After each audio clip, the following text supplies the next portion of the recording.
The world is a fast-paced and ever-changing environment where slow cookers have made its way to fast food. Muscle cars have evolved into hybrid vehicles, and the term rat race no longer applies to just those going to work.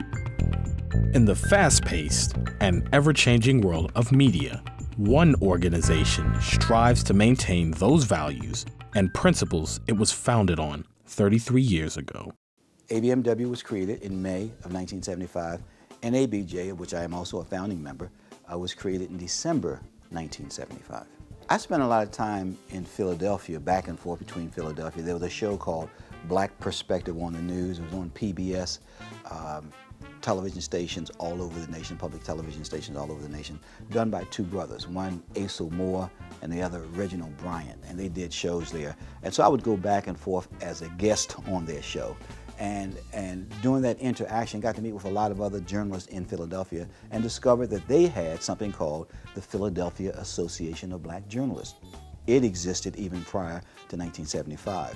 And so having had that experience, met with these brothers, having seen the kind of dynamic things they were doing, activism within the community, connecting to the black community, the outrage and the despair of people in the neighborhoods, as well as pushing for employment in the media, I thought this would be a good idea for Baltimore. We need to do something like that too. Well, I think one thing that we had to do is the media had to learn, and we had to show that there has to be a diverse group of people in the media, because if you don't have that, there's a strong possibility that a lot of voices are not going to get heard.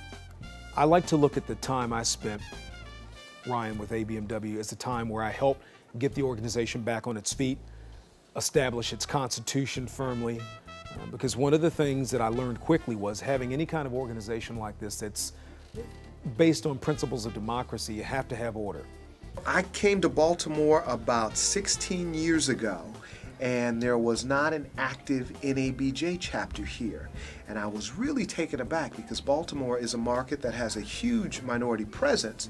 There were plenty of black folk working in the media, and I did not understand why there wasn't anything going. What I did know at the time was the history of ABMW. We've had presidents of the NABJ come out of ABMW. So we've got some of the founders of the organization who actually came from Baltimore.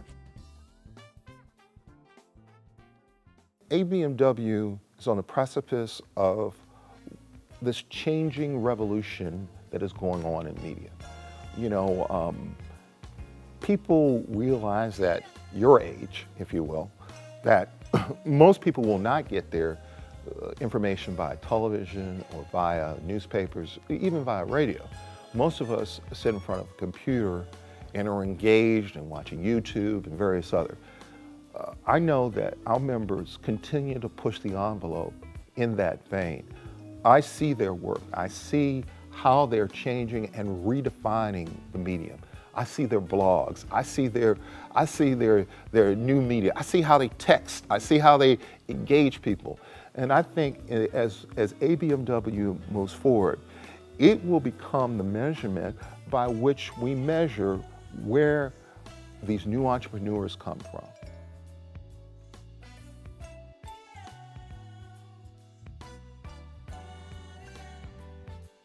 It's important for African Americans to have jobs in the media because we represent everybody. Like, we represent our people, and we could be like positive role models, and the things that we show them, most likely they're gonna follow by what they see on TV. So we need to show them the right way in the right direction. Yeah, just to let kids know that they can do it and they can be on TV, and it's not just the face of other races. Like, black people can do it too. People get very insecure when younger people come into particularly TV, and I'm sure it's the same in many other organizations.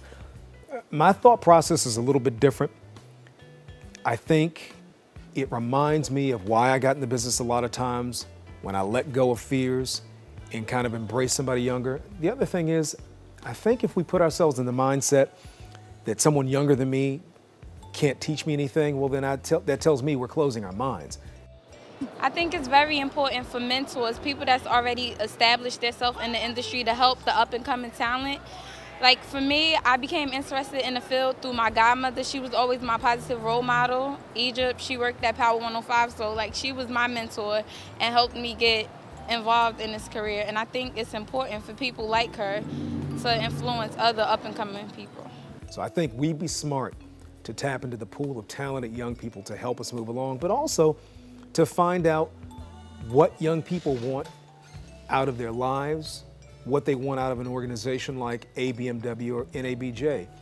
If I hear somebody my age or older say there's something wrong with today's generation, then I might look at them and say, yeah, I agree, and we're to blame for it. Whatever is going on that's not right with today's generation, those of us who've been here have some responsibility for that. It tells me that we have not passed the mantle or passed the torch. It tells me if you say a young person, well, they don't know their history, they don't know about the 60s. Well, have you sat down to talk to them or explain to them the importance of a Dr. King or the importance of a Malcolm X or the importance of a Stokely Carmichael? People have to make sure that we're passing the mantle, we're passing the torch. You can't do that by wishing it to happen. It's got to happen because you take some initiative. We have to make sure we take that initiative to pass the mantle to the next generation. Find a purpose. Find a purpose for its existence. Why does ABMW exist? It cannot exist simply as a social club or as a place to hand out awards and honors to people from time to time. There has to be a greater meaning.